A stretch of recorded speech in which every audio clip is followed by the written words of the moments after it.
खुलुमबाय नोंथांमोन साफ्रोमबोनिसिमबो।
नोंथांमोन साफ्रोमनिसिमबो आंनि गोसो गोरबोनि अननाय आरो सिबिनायखौ जासिहरबाय। बिनिफ्राय आंनि बर' बाइबेल प्रफेसि इउटिउब लाइभआव नोंथांमोन साफ्रोमखौबो आङो बरायबाय। आङो बे कयेकटा दिनाव क्रिसमासनि जोबोर बेस्थ'तानि गेजेराव थानायखाय नोंथांमोनजों जगाजगआव थानो हायाखै एबा नोंथांमोननो आङो गाहाम बाथ्राफोर आङो लाबोनो हायाखै। बिनि थाखाय आङो नोंथांमोनाव निमाहा बिदों, आंनि जे साबस्क्राइबार नोंथांमोन। दिनै बोसोरनि जोबथा बे हर 2025 आङो इसोरनाव बेखौनो नोंथांमोन साफ्रोमखौबो जे बे थांनाय बोसोराव जे मोजाङै मोजां इसोरा जोंखौ लाखिबोबाय, बेनि थाखाय नोंथांमोन साफ्रोमनोबो इसोरनि आशीर्बाद आरो अननाया जेरैबायदि थांनाय बोसोरफ्राव थादों, बेबायदिनो फैगौ 2026 सन बे गोदान बोसोरावबो नोंथांमोनजों लोगोसे इसोरा जोंखौ जाहाथे नेफ्लायबाय थायो, लोगो मोनलायहोबाय थायो, गावनि बोसोनजों लोगोसे जोंखौ दैदेनलाङो। बिनि थाखाय आङो इसोरनाव नोंथांमोन भिउवार्स साफ्रोमखौबो आङो इसोरनियाव गथायो, जाहाथे इसोरनि बोसोनजों आरो स्राङाव आगान सुरलांनो हायो। मानोना दिनैनि बे टपिकखौनो आङो लादों जेसाया नाबिनि चैप्टार 43, इसाया 43 चैप्टार 18 and 19। 18आवहाय मा बुंदों आरो 19आव मा बुंदों जोङो खेबसे फरायनानै लानि। बेवहाय बेबायदि बुंदों, फोरबुआ बेबायदि होनबाय, गोदोनि जानायफोरखौ अनसायखांनो नाङा एबा गोजाम बिसयफोरखौ बिजिरबाय थानो नाङा। नाय, आङो गोदान खामानि मावदों, बियो दानो बेरखाङो, नोंसोरो बिखौ सिनाया खोमा। आङो मारु गोरान फोथारावबो लामा बानायगोन आरो गोरान हागुङाव दैमाफोर बोहैहोगोन। इसोरा गावनि बे बोसोननि सायाव बोर होथों, लोगोसे जोंजों लोगोसे थानानै बे बिसयाव इसोरा आशीर्बाद खालामदों। बेयावहाय इसोरा मा होनदों, जेसाया नाबिनि दारै, जे गोदोनि जानायफोरखौ अनसायखांनो नाङा एबा गोजाम बिसयफोरखौ बिजिरबाय थानो नाङा। गोजाम बिसयफोरखौ बिजिरबाय थायोब्ला, रायखांबाय थायोब्ला, बे जानाय बिसयखौनो जोङो जिउआव आवगायनो हानाय नङा। इसोरा बेखौ जोंखौ निस्सय फोरमायदों माबोरै आवगायनो हाया एग्जाम्पल हिसाबै नोंथाङा जुदि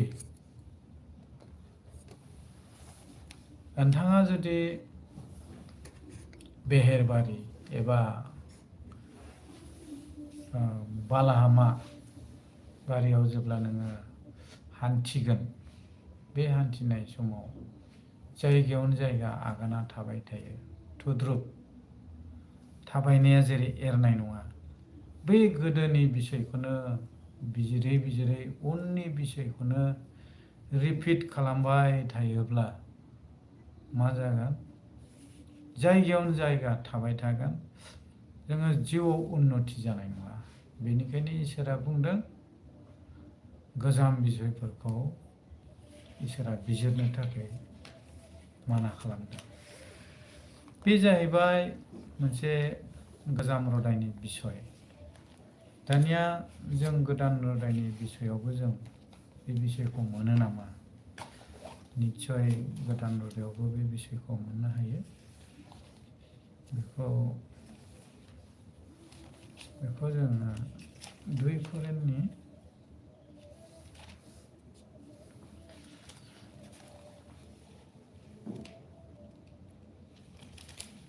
चैप्टार 5 2 Korinथनि 5:17 बेयावहाय मा होनदों गोथार पाउला बेयावहाय होनदों बेनिखायनो सोरबा ख्रिस्टनियाव दङब्ला बियो गोदान दाजानाय ख्रिस्टनियाव सोरबा आङो ख्रिस्टजों आङो जिसुखौ फोथायो आङो जिसुनि फल'वार सोरबा जुदि बुङोब्ला बियो निउ बियो बेखौ गोदान होनना बुंदों गोजामा थांबाय बियो गोदान जाबाय जे बिनि गोजाम बे गोजामा थांबाय आरो बियो ख्रिस्टनियाव गोदान जाबाय पाउला बे बाथ्राखौ बुंदों बे माबोरै होननानै बुङोब्ला जे जिसुआबो बे बाथ्राखौ बुंखादों जे नांगोलनि मुथियाव आखाइ हमनानै उनथिं नायहरफिनग्राया इसोरनि रायजोनि थाखाय समायथावथाव नङा इसोरनि रायजोआव हाबनो हानाय नङा जिसुआ बेखौनो बुंदों बे एखे मिनिङानो बुजायो एखे ओंथि बेयो गोजाम बिसयखौ हानफिननाय गोजामाव थाबाय थानाय आफसुस खालामहरनाय आंनि इयुनाव सिगां आंना बेबायदिमोन दा आं मानो बेबायदि जाखो नैबायदि मोनसे नैबे आफसुस खालामनायखौ बुंदों बेबायदि आफसुस खालामनानैथ' लटनि हिन्जावाबो संख्रिनि फिथर जादों लटनि हिन्जावा माबोरै संख्रिनि फिथर जादों जे सदम आरो गमराखौ इसोरा नस्थ' जेब्ला खालामो आरो बियो इसोरनि दूतफ्रा इसोरनि आरफआ बिसोरखौ लांखारदोंमोन हाजोआव आरो ओरैबायदि मोनसे कन्डिसन दंमोन जे ओरैबायदि मोनसे कन्डिसन दोनदोंमोन इसोरनिफ्राय जेब्लानाखि खारो हाजोआव खारखोलाङो उनथिं दानायफिन बेखौ बुंनानै दोनथेदोंमोन नाथाय लटनि हिन्जावा उनथिं नायहरफिनदों मानो नायहरफिनदों हाबाब आं बेसे मोजां संसार जादोंमोन बे जायगायावहाय दाउ अमा फारौ गावनि गारबोनाय सम्पति गावनि गारबोनाय जायगाखौ बियो आफसुस खालामदों आफसुस खालामनानै बियो बोसोनखौ सिफायनानै बे संख्रिनि हाथर जानानै थानांदों बेनिखायनो गारबोनाय जाथाय गारबोनाय सम बेखौ बिजिरबाय दा थानो इसोरा बादा होदों दानिया फिलिपिनि 3:13 आरो 14 बेयाव मा होनदों पाउला बिदा फंबायफोर आंनि नोजोर खालामनायखौ मोनबाय होननानै आं साना आंनि मावनायानो बेनो उननिफोरखौ बावगारनानै सिगाङाव थानायखौ होसोनो। जेसेबां आं उनाव गारबोबाय बेखौ आं बावगारनानै सिगांथिं होसोनो। आंनि सिगाङाव थानाय आं जेखौ मोननो हास्थायदों बेखौ हमथायनानै आंनि नोजोर सोरगोनि जोबनाय गैयै गोथांखौ आवग्रिनो इसोरा आंखौ ख्रिस्ट'जों हांख्रायदों आरो आंनि नोजोरा बेनो। पावलनि गोथार पावलनि जिउ जारिमिनखौ नोंथांमोना निस्सय मोनथिगौ जे बियो मामोन। आरो पावलनि जे गोजाम मुङानो सिगांनि मुङानो जाहैदों साउल। बियो जोबोद सासे धोरोम गुरुफोरनि सिगाङाव गावखौ जोबोद धर्मिस्थ देखायनो थाखाय बियो खृष्टानफोरखौ होसोयोमोन, खृष्टानफोरखौ नासयोमोन, खृष्टानफोरखौ दानथारोमोन। बियो जाहाथे बेबायदि मावनायजों धोरोम गुरुफोरनि सिगाङाव गाव सासे धोरोमनि एक्टिभ वार्कार बेबायदि मोनसे देखायनो बिनि जिउनि मेगना खानामोन। बियो सैथोखौ मोनथियामोन। बेनिखायनो बियो मेगन मोसेबनायै मावनाय बायदि बियो मावदोंमोन गुबुननि बिथोनाव, गुबुननि थिननायजों। आरो बेखौ थिनग्रायानो जाहैबाय बै समनि धोरोम गुरुफोर। धोरोम गुरुफ्रा जेखौ थिनो बियो मावोमोन आरो बियो बेबायदि खालामोमोन। बियो सानसेखालि दामास्कस होननाय जायगायावहाय खृष्टानफोरखौ होसोनो, दानथारनो, गिर्जा न'फोरखौ सावनो होननानै बियो ओंखारलांदों। गावनि आगदा आखि बियो मानसि लानानै थांदोंमोन, सान्थ्रिफोर। आरो सानजौफुनि 12था समाव, सानजौफु समाव बियो लामायाव ओरैबायदि मोनसे फहर, जाय फहरखौ बियो नुनानै गोग्लैबाय, खुग्लुबसोबाय। साननि 12थानि जोंनाय जे फहर बेबो हायाखै बे फहरजों। बेसेबां आसरितमोन बे फहरा। बेनिफ्राय बियो गोग्लैसोबाय, सोंबाय, नों सोर? प्रभु नों सोर? आरो बे समाव जिसुआ फिनबाय, आं बेनो जिसु, नोंजों होसोजानायानो। आरो बियो खाना जाबाय। ओरैबायदि फहरनि बेनाव मेगनाव लाइट नांनानै खाना जाबाय। नोंथांमोना एक्सपिरियेन्सनि थाखाय आङो मोनसे साधारन एग्जाम्पल होनोसै। जेब्लानाखि वेल्डिं सावो, बे ग्रिल दखानफ्राव वेल्डिं सावलाबायो आरो जायफ्रा इन्डास्ट्रियेल वार्क माबायाव खामानि मावो बिसोरो मिथियो वेल्डिंनि लाइटखौ नायनो हानांगौआ गोब्राब। आरो सोरबाया जुदि नायबायब्ला बियो ओइदिन हरसे मेगन बियो नुला, नायनो हाला बियो। आरो जेब्लानाखि अखाफोर सान मन'नाय होनना बुङो, गलेर मन'नाय, गलेर सान मन'नाय, सानावबो बेबायदि सुर्य ग्रहण जायोना।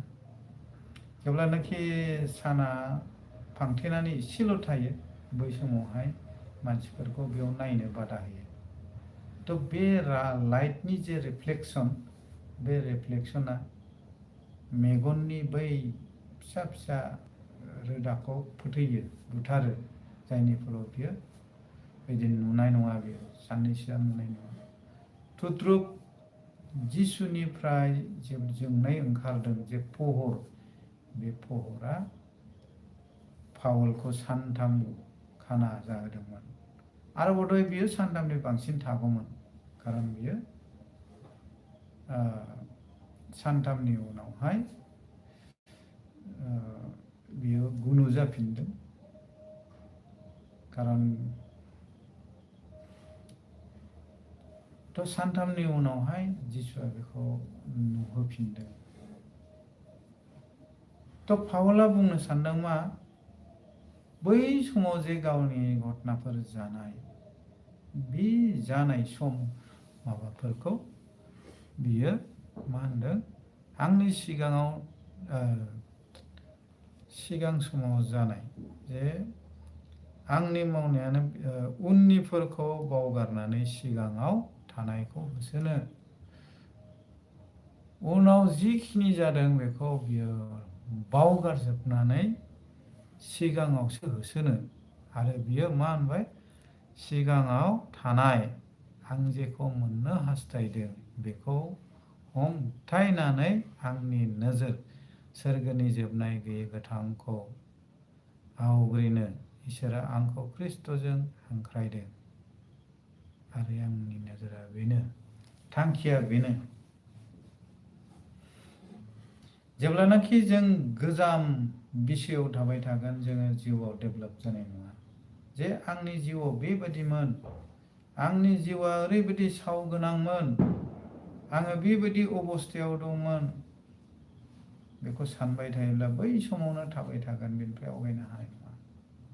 खारन नोङो रिपेन्ट जुदि खालामबायब्ला, नोङो जुदि रियेलाइज खालामबायब्ला जे आंनि जिबना बेबायदि गाज्रिमोन आरो नोङो दा जिसुखौ मोनबाय। गोबां खृष्टानफोर दङ ना, जे बियो खृष्टानाथ' जाबाय, खृष्टान जानायनि उनावबो जिसुजों सोमोन्दो गैयै बायदि बियो जीवन जापन खालामो, जिउ खुङो। माबायदि जिउ खुङो? ना गिर्जा, ना प्रार्थना, ना इसोरजों वार्शिपआव थानाय, इसोरखौ वार्शिपआव खालामनायाव थानाय, थ' गोजान जानानै थानाय आरो संसारिकजों गोरोबनाय, संसारजों गोरोबनानै थानाय। थ' जायफ्रा बेबायदि अबस्थायाव गोदोसोनानै थायो, सानसे बिसोरो इसोरखौ गोनां जायो, दोरखार जायो, इसोरखौनो दोरखारसिन जायो बेबायदि मानसिनो मोनसे टाइमाव।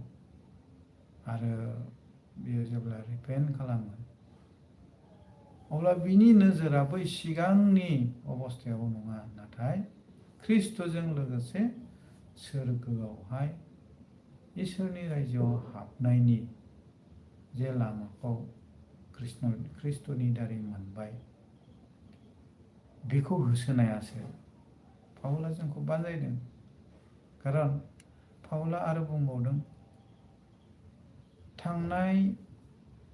थांगारनाय सानफोरखौ बियो दान हिसाबै हगारो। नाथाय जोङो लेसननि थाखाय माखासे जोंनि जिबननि टेस्टिमनिस, जिबननि जोंनि जाथायफोर, जोङो बेखौ टेस्टिमनि हिसाबै जोङो जिबनावहाय दोननो नांगौ। अब्ला जोङो जेब्लानाखि आरोबाव गादलेनहां जागोन, जोंनि जिबना जाहाथे थोंजोङै स्रांजों थानाय बायदि। जाकबनि बिलाइयाव दङ, आङो फट'खौ गोसोआव गैलिया। संसारजों बिसिगि खानाया इसोरजों बिसारु जानाय, बे बिजाबखौ, बे बोसोनखौ जाकब बाइबेला जोंनो जाकबनि बिलाइयावहाय जों बेखौ मोनो। थ' बिराद गिथावथाव मोनसे बोसोनखौ जोंनि थाखाय लिरदों।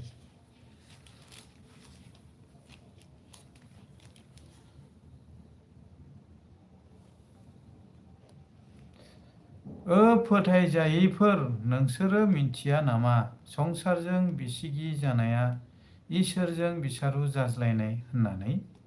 बेनिखायनो सोरबा संसारजों बिसिगि जानो इच्छा जाब्ला बियो गावखौ इसोरनि बिसारु खालामो। James chapter 4 verse 4। जाकबनि 4:4 जोबोद गिथावथाव मोनसे बोसोनखौ जोंनो होदों बाइबेला। जेब्लानाखि जों संसारा जेरै आगान सुरो, संसारा जेरै थाङो, जों बेबायदि जुदि थाङोब्ला जोङो इसोरजों बिसारु जानाय जागोन। आरो जों संसाराव बेसे गोबाव थागोन? मेक्सिमाम 90, 100। दानि मानसियाथ' आसा खम। 60, 70, 75 बोसोरावनो बिसिमानो जोरनो गोब्राबसै। 45+ जाबाथाय हरै रिक्स गैला, रिक्सलेस। आरो नै दानि खेथ्रआवथ' यां जायफ्रानाखि जिम खालामबाय थायो, जिम खालामफुनायावनो गांलाब गोग्लैनानै थैयो, हार्ट एटेक जानानै थैयो। मारै थैयो? थ' जोंनि जिबना खुनु गेरेन्टि गैया। संसारजों जेब्ला जों बिसारु जागोन, इसोरजों संसारजों बिसिगि जागोन, इसोरजों बिसारु खानाय जागोन। संसारजों बिसिगि जानाया मा बिलाय? जों बेखौ बुजिनाया जोबोद गोनां। जे मा जोंनि थाबायनायफ्रा, रायनाय होननाय, मावनायफ्रा संसारजों गोरोबो। आङो मोनफा मोनफा आङो बेखौ बुङालासिनो आं डाइरेक्ट बुंनोसै। जोंनि संसारजों गोरोबनाया जेब्लानाखि जोङो नैबे बाइबेलनि थिननायनि बाहेरा थाबायो, अब्लानो जों संसारजों गोरोबनाय। आरो अब्लानो इसोरनि बिसारु जाबाय। बाइबेलनि थिननाया मा बिलाय? मा? जोंथ' मिथिखागौ बाइबेलनि थिननाया मा। जों मानोथो सानफ्रोमबो देवबाराव गिर्जा हाबो आरो जोङो बाइबेलनि बोसोनफोरखौ मोनो। मोनफा मोनफा बुंनांगौबा गासैनावबो नांगोन, गासैनावबो नाङो। मा बिसयफ्रा संसारजों गोरोबफानाय होननानै बुङोब्ला थ' बाइबेलनि एगेन्स्टआव जाया थाबाय, बेफोरनो संसारजों गोरोबफानाय। बेनिखायनो जोङो सोरबाबा बुंनो हागौ, जोङो जिहेथु संसारावनो थाखायो, जों संसारजों गोरोबाबा जों सोरजों गोरोबनानै जोङो सारभाइभ खालामनो बे संसाराव? बेखौ गोबाङा सानगोन, गोबाङा बुंगोन।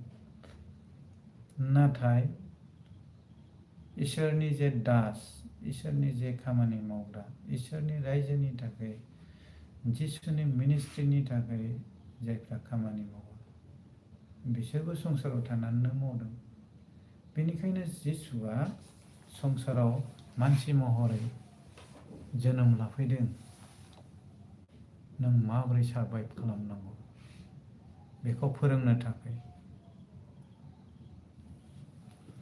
जोंनि गोबाङानो संसारखौ गियो आरो संसारखौ गिनानै संसारजों गोरोबनो हास्थायो। नाथाय गिनांगौआ जोङो संसारखौ नङा, इसोरखौसो। इसोरखौ जों गिनो नांगौ। मानो? जोङो इसोरनि गोजानाव थायोखाय जोङो इसोरखौ गिनो नांगौ। आरो जायहा इसोरजोंनोखा, बेहा गिनांगौ गैया। आं मानसिखौ मानो गिनो होननाय मोनसे बाइबेलफोर दं। इसोरनि खाथियाव थायोब्ला इसोरखौ गिनाङा, इसोरनि गोजानाव थायोब्ला इसोरखौ गिनांगौ। मानो होनोब्ला जेब्ला इसोरनि गोजानाव थागोन इसोरा रिक्स लानाय नङा, दायित्व लानाय नङा। आङो मोनसे उदाहरन बुंनोसै, उदाहरन स्वरुपै, खारन दानि बोथोरा जोंनि पृथिबियावनो गोबां जायगायाव जादों। गोबां जायगायावहाय बे घटनाफ्रा पारसिकिउसना जादों। माबादि पारसिकिउसन? बे पारसिकिउसना जोंनि जेनेरेसननि टाइमावल' जादों नामा?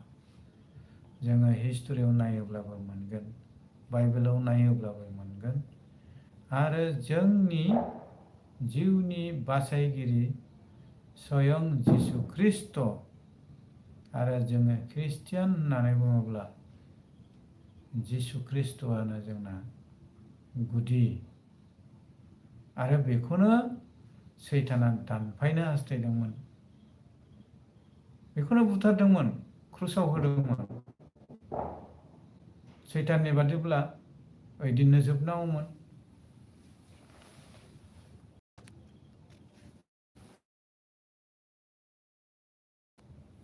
सरि, फन फैदोंमोन।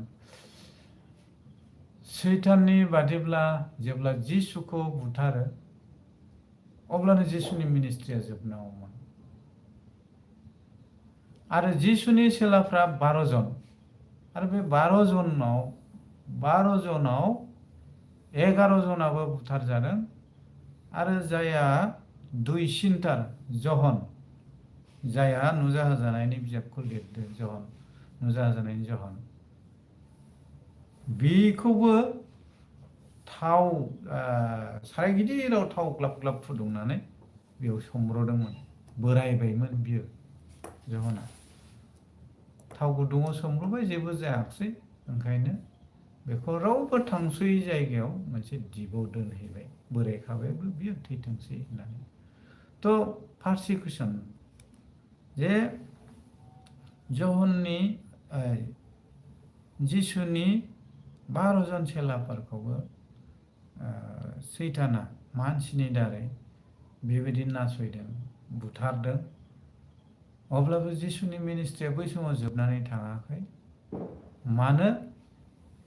इसोरा जाहैबाय दाग्रा, क्रिएटर, आरो बियो गावनि मिनिस्ट्रिखौ मा रोखोमै सलायनांगौ दिनैसिम 2000 बोसोर जाबाय जिसु जोनोमनिफ्राय दिनैसिम जिसुनि मिनिस्ट्रिया पुरा पृथिबियावनो सोलिगासिनो दङ। बेनिखायनो जायहा इसोरजों लोगोसे थागोन, जायहा जिसुजों लोगोसे थागोन, बेहा मुंबो गिनांगौ गैया, संसारखौ गिनांगौ गैया। आरो जायहा जिसुजों लोगोसे गैया, बियो संसारखौ गिगोन आरो संसारजों गोरोबफाहैनो हास्थायगोन। दान्दिसे समनिखौ सिन्था खालामनानै नोङो पृथिबियाव थागोन, आङो पृथिबियाव थागोन खय बोसोर? 80-90, हाइस्ट 100। नाथाय इसोरनि रायजोआव इनलेस टाइमानो जोबनो गैया बेयाव। आरो लुकासनि बिजाबाव बुंनाय दं जे जोंनि जीवन जात्राया बे पृथिबिखौ नागारनायनि उनावसो,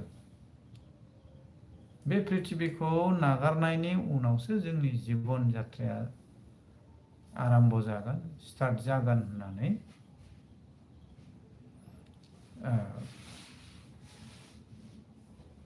लुकासनि बिजाबाव बुंदों। खारन हरैहाय जोबनाय गैयैनि जोबनाय, इनलेस टाइम। नाथाय पृथिबियाव जोङो 80-90 बोसोरल' थागोन। इसोरा जेसेबां टाइमसिम दोनो। थ' बेनिखायनो जोङो संसारखौ मानो गिनो, जों संसारजों मानो गोरोबफानो। माखासे जोंनि फोथायारिफोर दङ जे गोबाङानो संसारनिखौ हानहरनो नागिरो आरो संसारजों थाफानायखौ मोजां मोना, मानोना बाइबेलखौ बुजियाखै, जिसुनि मिनिस्ट्रिखौ बुजियाखै। एक मिनिट।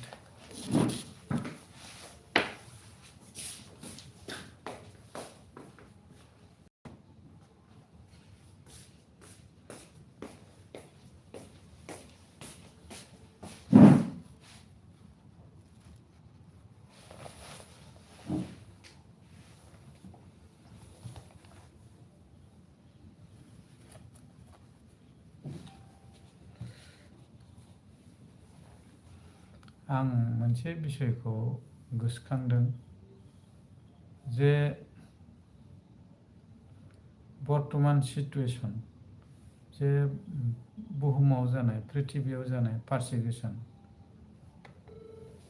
गोबां पारसिकिउसना दा सोलिदों आरो बियो जोबनायनि मोनसे जागायजेननाय बाइबेला बुंदों दै जे गर्भवती महिलाया गथ' सारिनोसै समावहाय आइखां बायखांनि जाजेननाय जेरै बुंदों सेम बिदिनि मोनसे जाजेननाय होननानै बाइबेला बुंदों। थ' जोंनि आसामावनो हक जोंनि भारतावनो हक बे बुस्थुआ उन्दुआखैलै आं इउटिउब लाइभआव होगासिनो नै ओंखायनो दानहरदां जोबथ'वाखै दे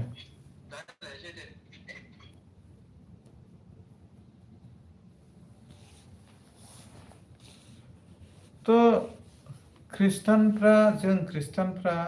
खृष्टानफोरनि सायाव बेबायदि पारसिकिउसन नांलाय खमलाय बेखौ जोंनि खृष्टानफ्रा मानो खालामा?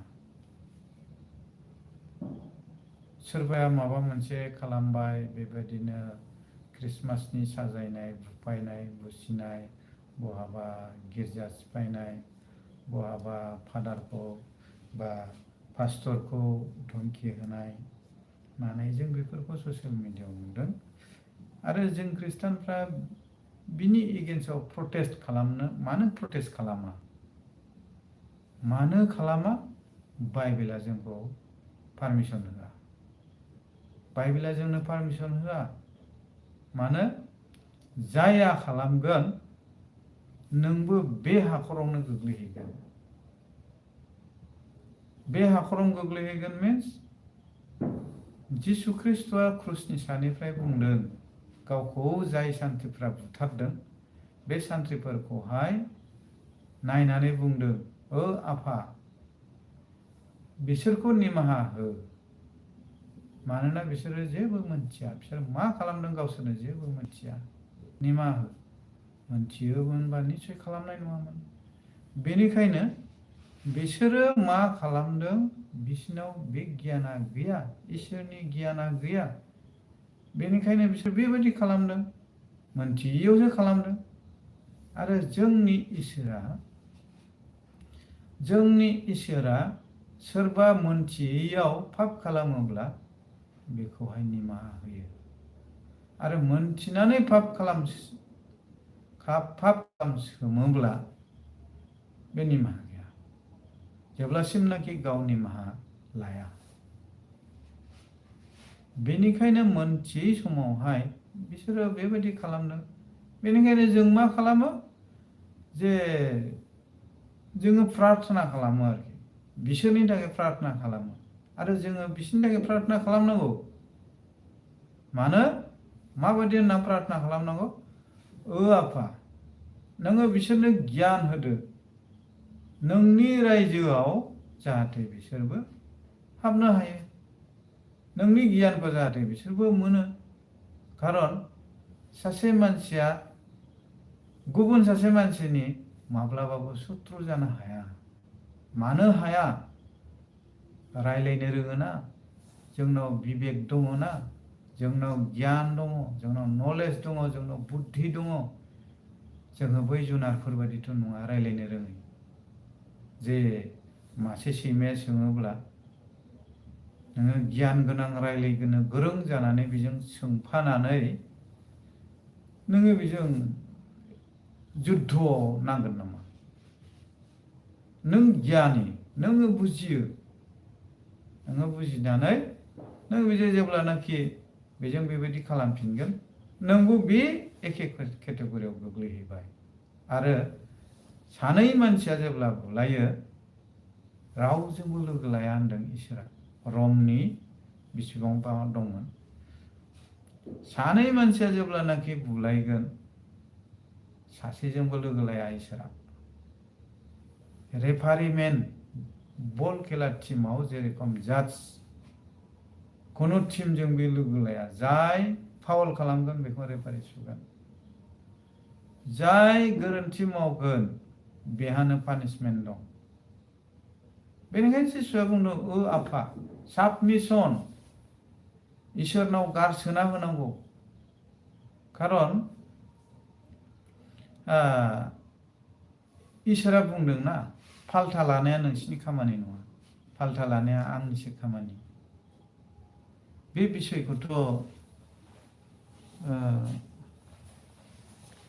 बिसयखौथ' इसोरा गावनो बुंदों बेनिखायनो जिसुआबो साबमिसन खालामदों बियो हमजागोननि सिगाङावबो गेटसेमानि बागानाव जेब्ला प्रार्थना खालामदों साबमिसन खालामदों गावखौ साबमिसन खालामदों गावनि सोलोंग्राफोरखौ साबमिसन खालामदों इसोरनो गथायदों बेसेबांबा गोबाव प्रार्थना खालामदों गोलोमदै फुट फुट गलायलायजासे जिसुआ बेबायदिनो क्रुसनि सारनिफ्राय साबमिसन खालामदों इसोरनो गथायदों आरो इसोरा न्याय बिसार खालामगोन इसोरा न्याय रावजोंबो साइड लाया इसोरा बेनिखायनो जोंनि सायाव पारसिकिउसन फैयोब्ला जोंनि सायाव नासयजानाया फैयोब्ला जों बेनो उत्तर होआ बेनो उत्तरखौ होगोन इसोरा तो मा रखम उत्तर होगोन इसोरा गावनि decision because he is creator बियो दाग्रा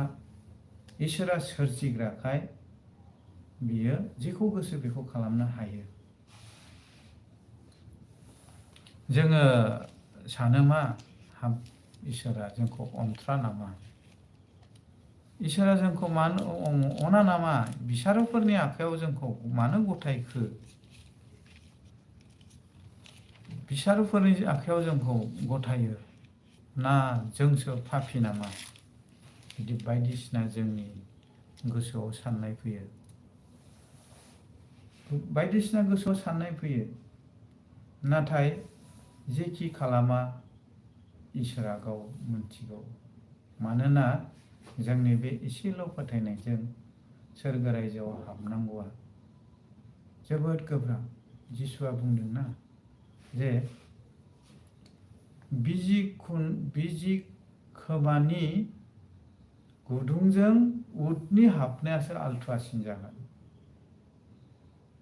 आरो जोंनि सोरगोआव हाबनाया एसेनो खस्थ' सम्भबानो नङा बिजि खोमानि बे खुन्दुंजों उट हाबनाया अब्लाबो बेसे इजिसिन जों हाबनाय नङा थ' अब्लाबो माबा नङा माबा मोनसे इसोरा जोंखौ खायदा खालामनानै इसोरा सोरगोआव लाङो आरो सैताननि पलिसिया मा सासेखौबो लांहोआ इसोरनि रायजोआव सासेखौबो हरा बे जाहैबाय सैताननि पलिसि बेनिखायनो माथाइनि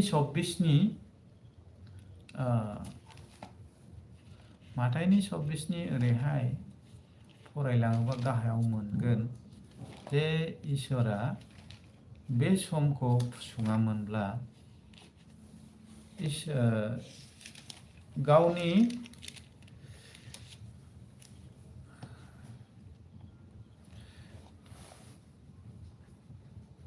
गावनि सायख'जानायफोरनि थाखाय इसोरा बे समखौहाय फुसुंगोन जुदि फुसुङामोनब्ला इसोरा गावनि रायजोआव सासेबो मोनलांनाय नङामोन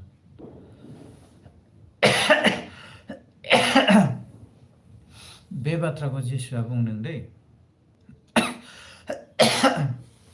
इसोरनि नोजोराव गोबां सेलेक्टेड दङ बे सेलेक्टेड पार्सनफोरनि थाखाय गावनि दासफोरनि थाखाय इसोरा समखौ फुसुंगोन नङाब्ला सासेबो मोनलांनाय नङामोन सैताना लाखिजोबथारगौमोन बे बिसयखौ जिसुआ बुंनानै गालांदों बेनिखायनो माथाइ 26नि 23 बुंदों ना सोरबाया नोंसोरखौ होनब्ला नै ख्रिस्ट'आ बेयाव दं नङाब्ला बैयाव नोंसोरो दाफोथाय मानोना सोलायग्रा मासि आरो सोलायग्रा नाबिफोर सिखांगोन आरो बिसोरो इसोरजों सायख'जानायफोरखौबो आन्दायहोनो गेदेर हांखोफोर आरो सोमोनांथाव हाबाफोरखौ दिन्थिगोन। जिसुनि मुं लानानैबो फैगोन आरो नाबिफोर होनना बुंगोन। दा गोबां प्रफेटफोर दं। गासैबो प्रफेटखौ फोथायजाया। हेबुले इसोरा मिराकेल खामानिखौ मावा बे नङा, इसोरा मावो। नाथाय जिसुआ बेयाव बुंदों गोबां गावनि मुङै फैगोन, नाबिफोर फैगोन आरो बुंगोन जे जिसुआ बैयाव दं आरो नङाबा बैयाव दं। नैबे खोथाखौ दा फोथाय। नैबे माथाइ 24:22 दङ। आं दहाय जे खोथाखौ होनदोंमोन, फुसंजानाय बोथोरखौ, बै समखौ 24:22 आरो बे दिनफ्रा फुसंजायाब्ला रावबो बोखांजानाय नङामोन। सायख'जानाय रायतफोरनि लागै इसोरा बे दिनफोरखौ फुसंगोन, गुसुं खालामगोन। बेयावहाय सैताना मा खायदायैहाय लाखिगोन,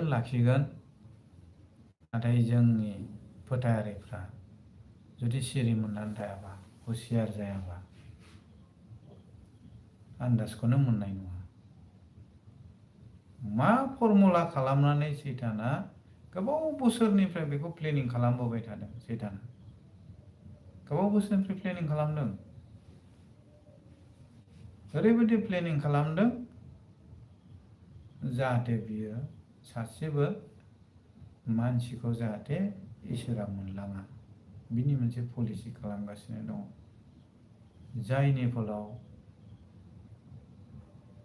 पृथिबिनि गासै हारि हारिसा जेसेबां हारिनि मानसि दं गासैखौबो मोनसे खालामनो नागिरदों।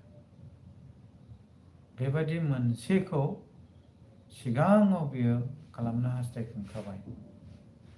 गोजौ मोनसे टावार, दुर्ग, बे टावारखौ लुदोंमोन मानसिया। बे टावारखौ लुयै लुयै बिसोरो सानदोंमोन गोदोनि दिनाव जागायजेननाय जेनेसिस चेप्टार 11आवहाय नों फरायबा मोनगोन। आरो बे समाव बिसोरो मोनसेल' राव रायोमोन।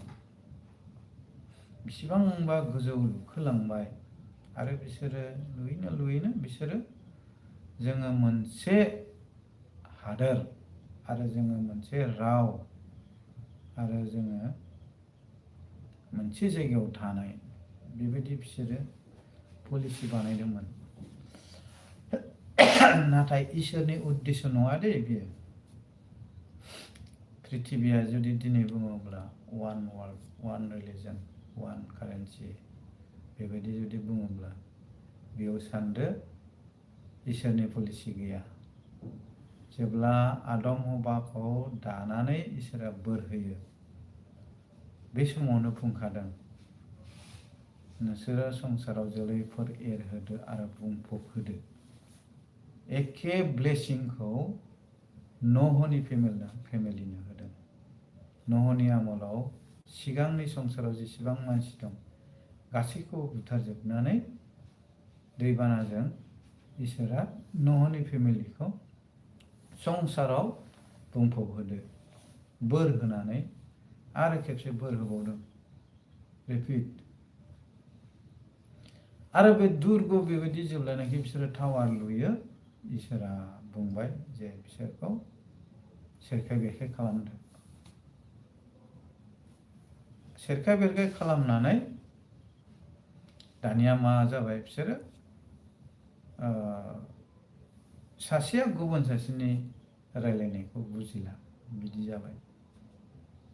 बुजियाखसै रायलायनायखौ।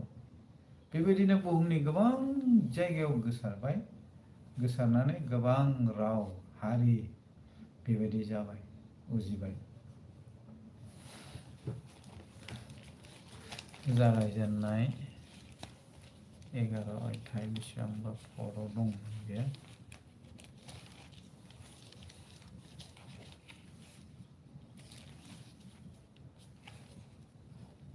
गोबां राव हारि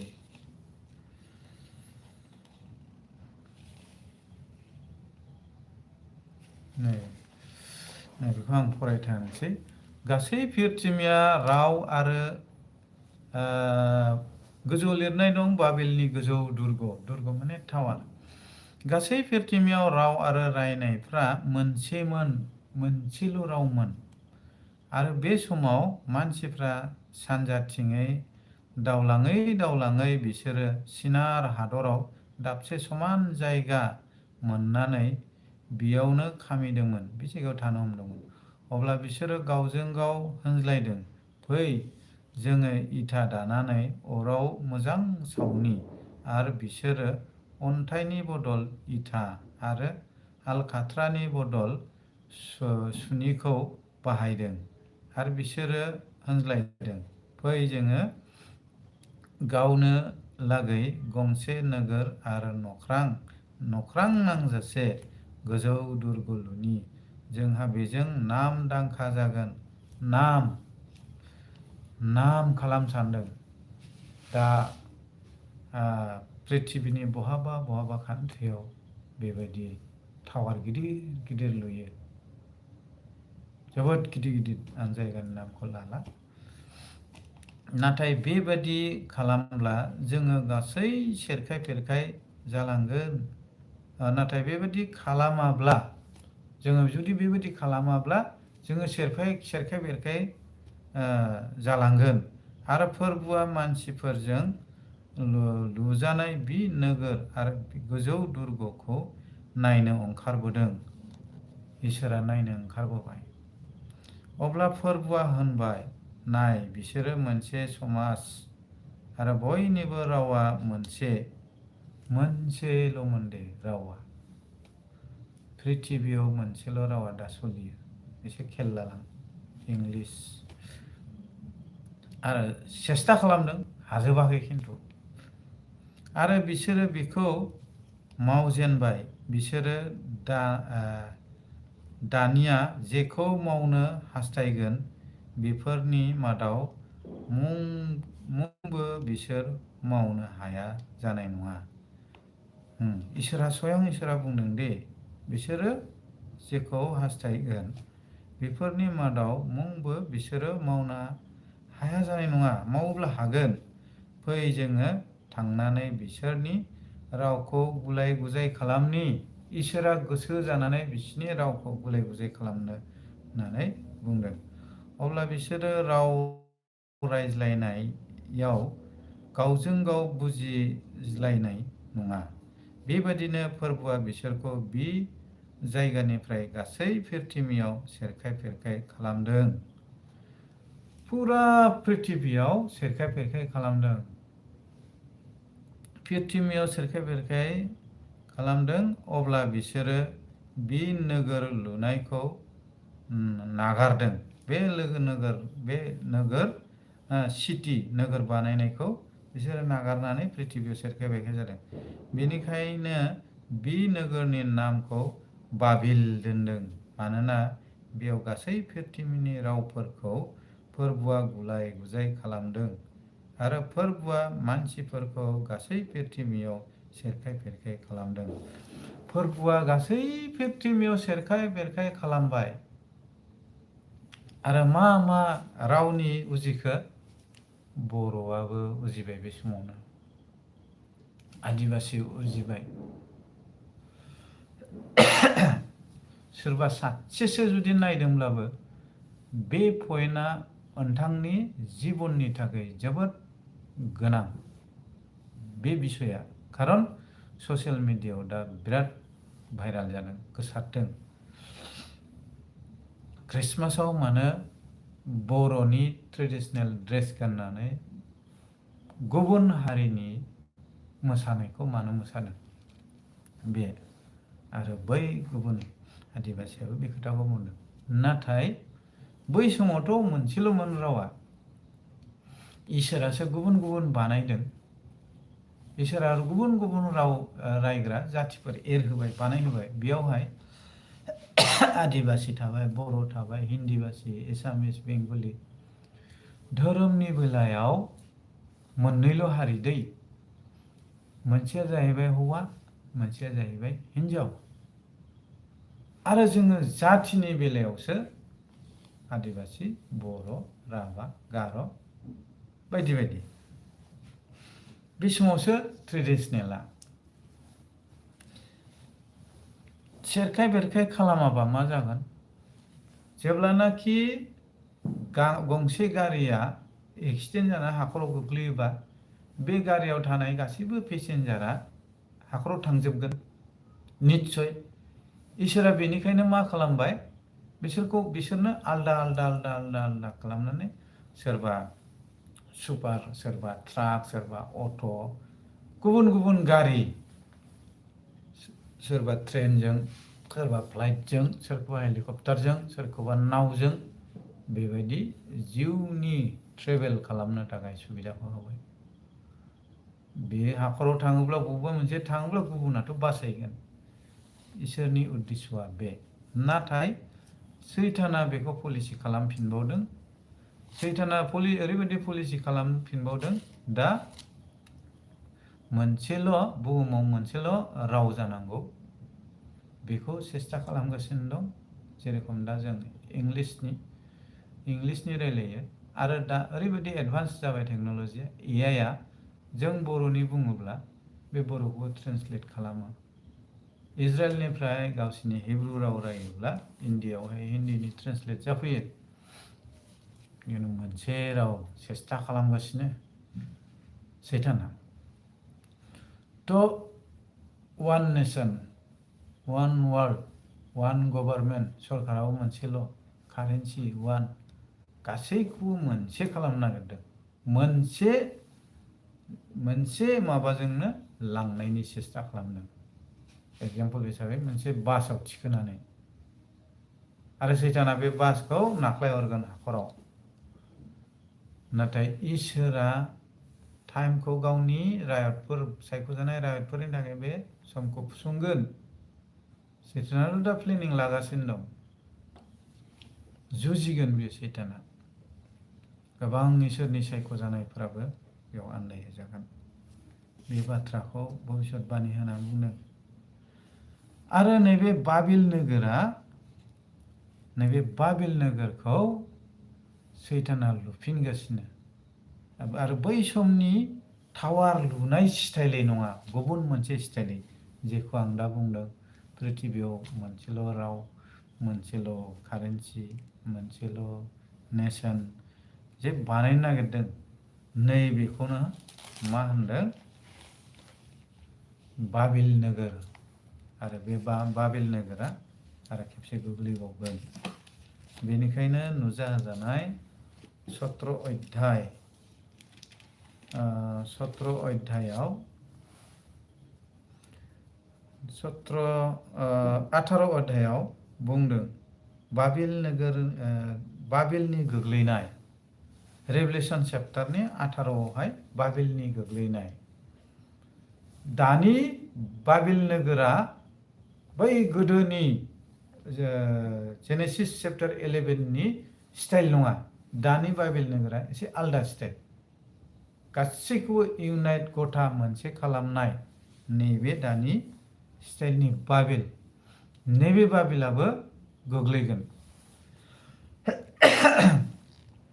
बेफोरनि उनाव आङो गुबुन सासे आर्फखौ सोरगोनिफ्राय ओंखारबोनाय नुबाय। बिहा गेदेर बोलो दंमोन आरो पृथ्वीयाव बिनि समायनायजों स्रां जाबाय। आरो बियो गोबारै गाबज्रिनानै होनबाय, गेदेर बाबिलआ गोग्लैबाय, आरो बियो बुहुतफोरनि न' आरो बादुवा जिउमानिफोरनि फानजारि आरो बादुवा मुगैजाथाव मानिफोरनि फानजारि जाबाय।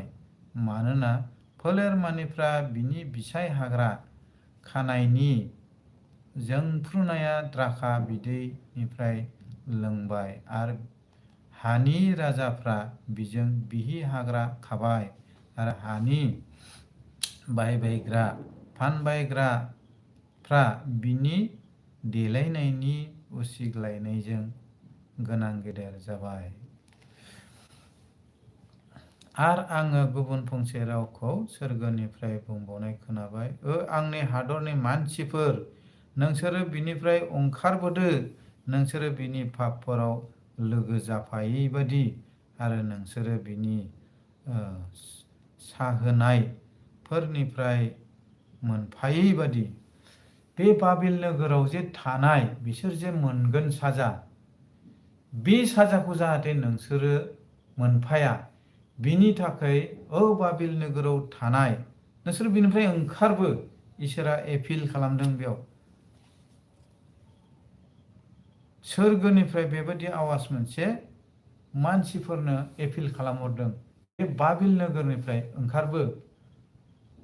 बे बाबिल नोगोरा मा आरो बे बाबिल नोगोराव सोर सोर दं, बे बाबिल नोगोराव जों दंना गैया, बेखौ जोंनि जायफ्रा रेभारेन्ड गिदिर गिदिर BTS, BD, MTH फरायनाय बिथांमोना निस्सय बुजिगोन।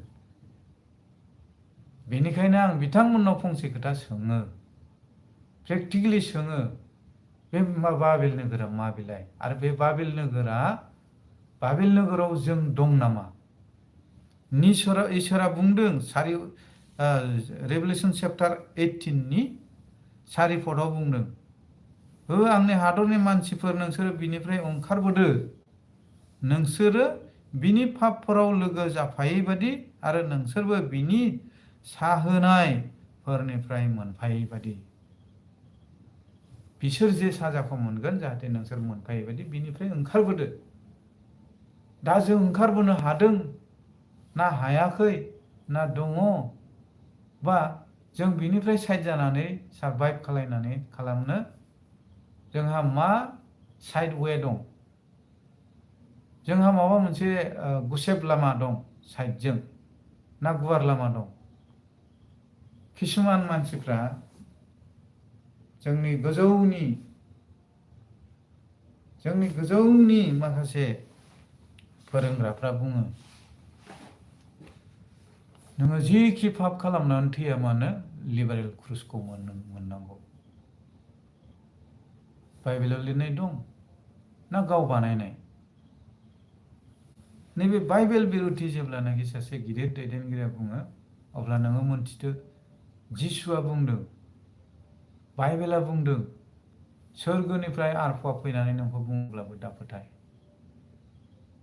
आरो बे संसारनि, बिनिखायनो बाइबेलजों कम्पेयार खालामनानैसो जोङो फल' खालामनांगौ।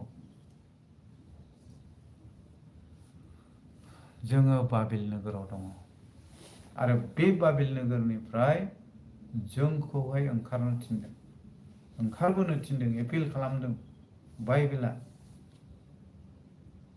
बे बाबिल नोगोरखौबो इसोरा दोना। रेभेलेसन चैप्टारनि 18आवनो डाइरेक्ट बुंदों, गेदेर बाबिलनि गोग्लैनाय। इसोरनि उद्देश्यआ बे नङा।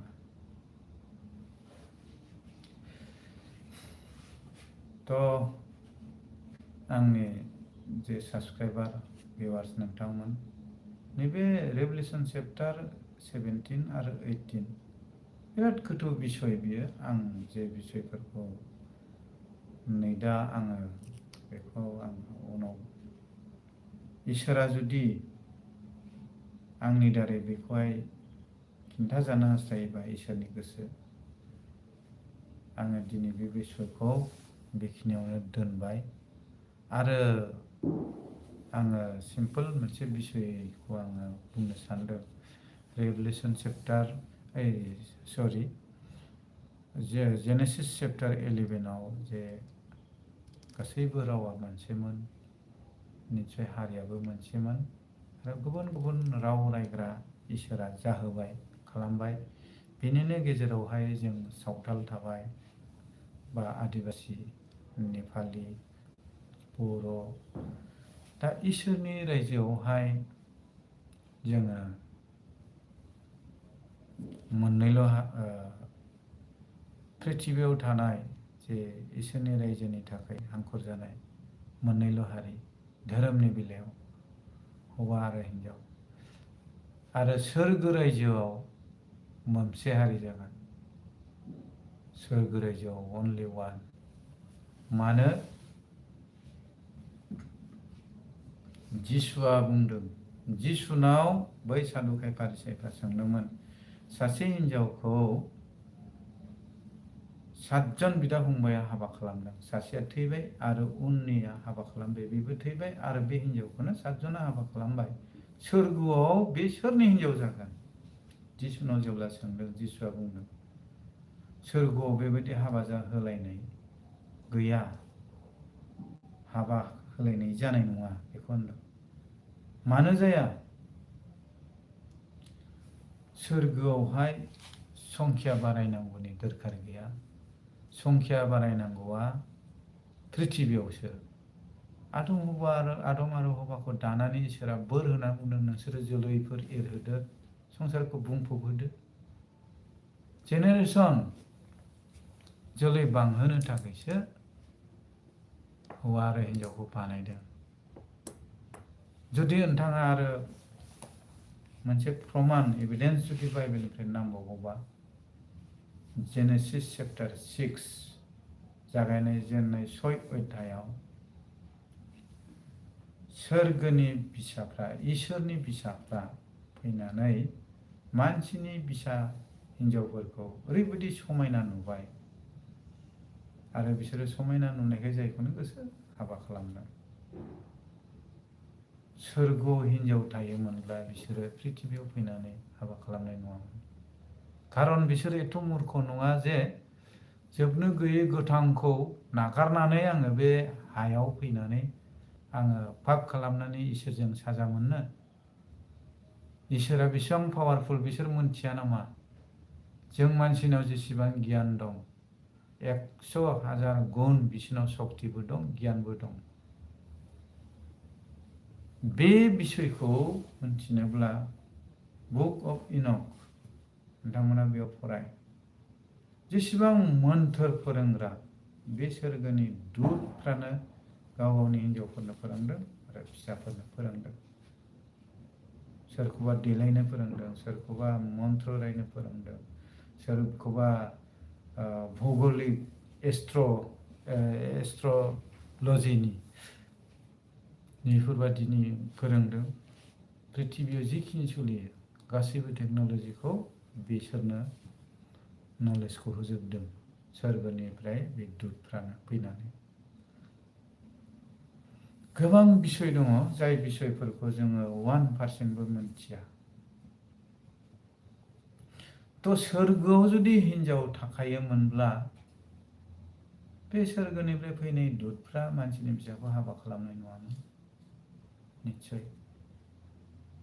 खारन बिसोरो गावसिनि मेगनजोंनो नुदों लुसिफारा पाप खालामनाय समाव माबादि बियो जोख्लाय हरजादों। अब्लाबो सैताना बिसिनि गोसोआव हाबनानै ओरैबायदि प्रलोभन देखायबाय, मानसिनि फिसा हिनजावफोरनियाव थानानै बिसोरनो ओरैबायदि प्रलोभन देखायबाय।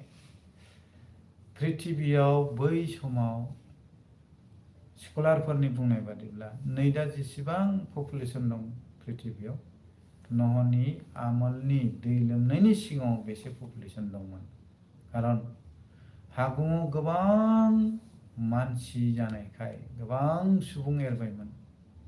जागायजेननाय चेप्टार 6आवहाय बुंदों। गोबां मिन्स जों बे ओइसिनि आखाइजों दिन्थिनो हानाय गोबांखौ होनाखै, सानथ्र'हायै गोबां। बै समनि सासे मानसिनि बैसोआ 900, 950, 850, 800 बोसोर। जोङो 60-70 बोसोरावनो जुग बादि मोनो। बिसोर 100-200 बोसोरबाबो यां थायोमोन बै समनि मानसिफ्रा। होमबा बेसेबां बिसिनि गथ'फ्रा बेसेबांमोन? आब्राहामनि बंस'आनो, आब्राहामनि जोलैयानो बेसे बुरजा। बियो एकदम सख्ल' बख्ल' मानसिफोरखौ, गावनि फिसौफोरखौ सख्ल' बख्ल'खौ, गावनि न'खरनि सख्ल' बख्ल' दावहा नांनो हाग्रा 350 जन दावहा नांनो हाग्रा, बेसेबांबा हादर मोनब्रै मोनबानि हादरनि सान्थ्रिफोरखौ फेजेननानै बे लटखौ आरो सेख'ना लाना फैफिनगोन।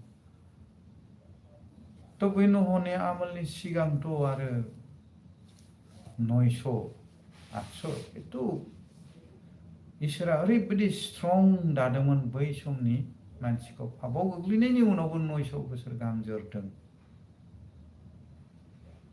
पापाव गोग्लैनायनि उनावबो ओरैबायदि मजबुतमोन बै समनि। तो इसोरा नह'नि आमोलनिफ्राय ओरैहाय बैसोखौ खमायना होदों। 120 बोसोर बारायदों आरो दाथ' 120आनो गैबावला।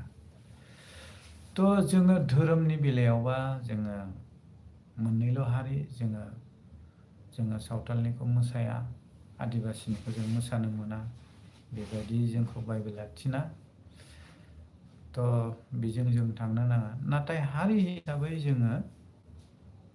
जोङो बर' हारि, जोङो जोंनि कालचारखौ जोङो खृष्टान हिन्दुजों खोथा गैया। गोबां जोंनि जाय बिथाङा बे खोथाखौ दिहुनग्रोदों बिथाङा बुंदों बेप्टिस्ट चार्चनि, नाथाय बिथाङा बेप्टिस्ट चार्चनि बिबिसिनि नाम लानानै बिबिसिनि नामखौ गाहायाव दोनहरनो नागिरदों नामा? आं बेप्टिस्टनि नङा दै आं, खिन्थु नोंथाङा बेप्टिस्टनि नाम लादों थुनलाइ बसु, बेप्टिस्टनि नाम लानानै बेप्टिस्टनि नामखौ गाहायाव लांनो नागिरदों नामा? नाथाय आं मोनथिगौ, जेसेबांसिम मोनथिगौ, नोंथांमोननि बेप्टिस्टनिफ्राय बिबिसिनिफ्राय इन्टारनेशनेल ट्रेडिशनेल डान्स, दख'ना गाननानै खाम सिफुं जथा दामनानै ट्रेडिशनेल हारिमुनि मोनसे दिन्थिफुंनायखौ इन्टारनेशनेलि दिन्थिनानै फैबाय, रेकर्ड दं। अब्ला नोङो मा खोथा बुंदों?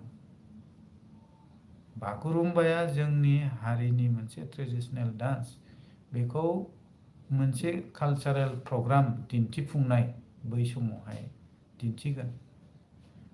बेनिखायनो बे हारिनि खोथाया मोनसे हारि हिसाबै जों बर', धोरोम हिसाबैबा जोंहा मोननैल' हारि, हौवा आरो हिन्जाव, आरो सोरगोआवथ' मोनसेल'। बेनिखायनो बाइबेला जोंखौ थिनदों, जेरै जोंथ' जोंनि ख्रिस्टमासआ जाहैबाय जोंनि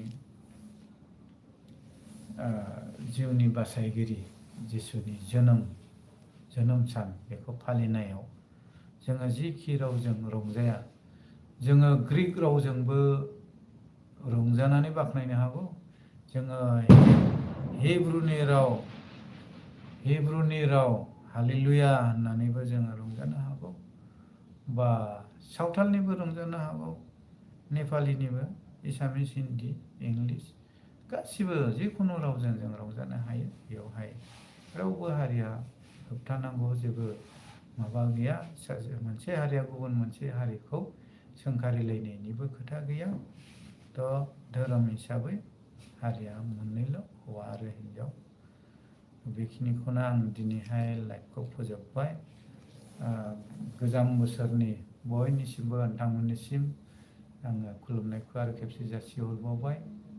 आङो बे दिनैनि लाइभआव सोरनिबा गोसोआव आघात होबायब्ला आङो नोंथांनिसिम प्रभु जिसुनि मुङै आङो निमाहा बियो, जाहाथे इसोरा निमाहा होनाय बायदि, जे थांनाय बोसोराव जेरैबायदि इसोरा नोंखौ मोजाङै दोनदों, लाखिबोदों, जे 2026 सनखौबो जाहाथे इसोरा नोंथांखौ मोजाङै मोजां लाखियो, जों गुसुङै आरज खालामो। गोथां अनखौ आफा इसोर नोंखौ दानो हामबाय आरो हामबाय होनदों फोरबु बे 2025नि जोबथा हर, फोरबु बे 2025खौ नोङो जोंखौ मोजाङै मोजां दोनबोबाय। फोरबु बेबादिनो फोरबु थांनाय सानफोरखौ गोथार पाउला जेरै दान हिसाबै हगारदों आरो फोरबु नोङो गोसोखांनाङा होननानै बुंदों, बेबादिनो जाहाथे जों गोसोखांफिना, बिजिरफिना आरो 2026 सन, बे सनखौ फोरबु नोंनिया गोथार आखायाव गथायदों। आरो फोरबु आंनि जेसेबां भिउवार्सफोर दं, फलोवार्सफोर दं, बिथांमोनजों लोगोसे थानानै हेफाजाब खालाम, बिथांमोननि न'खराव आशीर्बाद खालाम, बिथांमोननि जिउखौ नेफ्लायदो, बिथांमोननि गासैबो आगान आगानाव नोङो लोगोसे जानानै हेफाजाब खालाम। बे 2026 सनाव गासैखौबो बरसाजों गथायबाय नाजानाय जिसुनि मुङै आमेन। खुलुमबाय, गोजोन्थों।